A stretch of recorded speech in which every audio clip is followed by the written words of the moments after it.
Bonjour.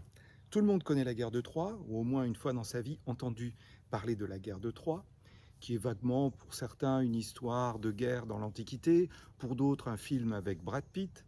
Il s'agit bien évidemment d'une histoire qui nous est racontée par un mystérieux Homère dans un ouvrage qui s'appelle l'Iliade.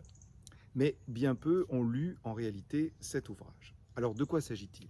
Tout d'abord, il faut dire que c'est le même auteur qui aurait écrit un autre ouvrage qui est plus connu, c'est l'Odyssée. C'est le voyage interminable d'Ulysse qui tente de rentrer chez lui justement après cette guerre de Troie. Pour certains, la guerre de Troie, c'est donc Brad Pitt, cette fameuse production hollywoodienne. Au moins, ce film aura eu un mérite, c'est d'attirer l'attention sur un aspect de cette guerre qui est en réalité une réunion de gros machos qui sont chargés à bloc de testostérone et qui sont décidés à en découdre. Cette histoire est beaucoup plus riche et beaucoup plus complexe que cela. Alors tout commence par peut-être une histoire d'amour entre Hélène et Paris, la belle Hélène et le jeune Paris qui est un bellâtre mais qui est également idiot, qui est un lâche.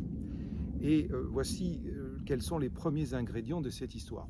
C'est-à-dire que pour une histoire d'amour, eh bien, une guerre terrible va se déclencher qui va durer une dizaine d'années. Alors je dis une histoire d'amour peut-être, parce que si vous comparez ces deux images, celle des deux peintres, Luca Giordano et Guido Reni, nous voyons que dans un cas, eh bien, dans le tableau de Guido Reni, Hélène semble, disons, très consentante, elle suit Paris qui l'invite à l'accompagner, alors que dans l'autre cas, eh bien, les choses ne se passent pas aussi bien. Alors pour en revenir à Homère, qu'est-ce qu'il nous raconte dans l'Iliade?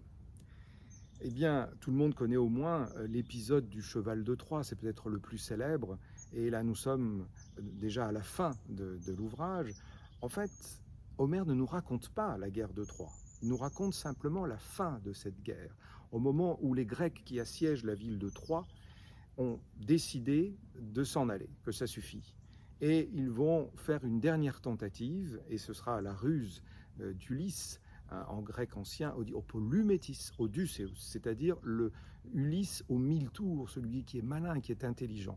Et grâce à cette ruse du cheval de Troie que vous connaissez, eh bien, la guerre va s'arrêter, et ça sera la victoire des Grecs qui vont détruire la ville de Troie. Quand je vous disais que Homère ne nous raconte que la fin de l'histoire, en réalité, il ne raconte pas, ou très peu, quelles sont les origines de cette guerre. Au cours de ce récit, Homère nous dresse des portraits des grands héros qui participent à cette guerre, Hector, Ajax, Achille, Ulysse bien évidemment, et beaucoup d'autres. Si vous voulez en savoir plus sur la guerre de Troie, eh bien, je vous invite à aller sur le site www.conference.art. Je vous raconterai les épisodes les plus importants et surtout je vous montrerai comment ces épisodes ont été très largement, pour certains d'entre eux, illustrés dans l'art, dans la peinture en particulier, mais aussi dans la sculpture. Et donc ce sera un double plaisir, celui de découvrir ou de redécouvrir cette histoire absolument magnifique d'Homère et en même temps de découvrir aussi des tableaux qui sont tout à fait admirables. À très bientôt et n'oubliez pas de vous abonner à la chaîne YouTube ou bien à la chaîne Instagram pour être informé des nouvelles publications. Merci.